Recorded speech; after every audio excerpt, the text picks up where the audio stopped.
Docteur Goyer, on va parler de stress. On est tous touchés par le stress, mais comment et pourquoi affecte-t-il particulièrement les gens atteints de diabète? Je vais d'abord commencer par vous donner une définition du stress.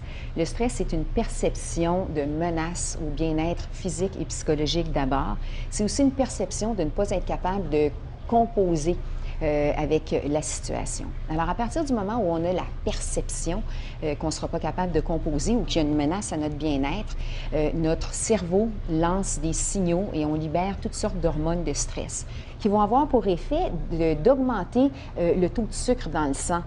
Qui va être libéré par le foie. Alors donc, on peut très bien imaginer que pour une personne diabétique, le fait d'avoir une libération de sucre dans l'organisme n'est pas une bonne chose. C'est un des effets du stress. On doit faire une foule de changements d'habitudes de vie. Il faut porter attention à notre alimentation, à notre activité physique. Il faut prendre notre glycémie plusieurs fois par jour. Il y a l'insuline qui plane dans l'air. Alors, c'est une foule de stresseurs avec lesquels le diabétique doit composer qui est néfaste pour la santé si on n'arrive pas à bien le gérer. Et est-ce qu'on peut dire aussi que le stress pourrait être un élément déclencheur du diabète? Oui, le stress, en raison de ce que je viens de dire, peut être un élément déclencheur, mais quand il est accompagné d'autres facteurs de risque, comme le cholestérol élevé, comme l'hypertension, comme l'obésité, par exemple. Quels seraient les moyens à prendre pour que le stress ne devienne pas un danger pour la santé physique et même mentale de la personne diabétique?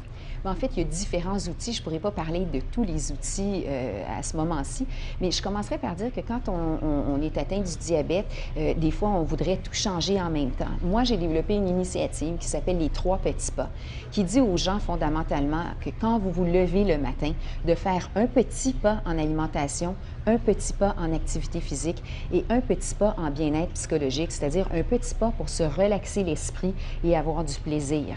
Ensuite de ça, il est important de porter attention aux pensées négatives qui peuvent affecter nos comportements alimentaires, etc.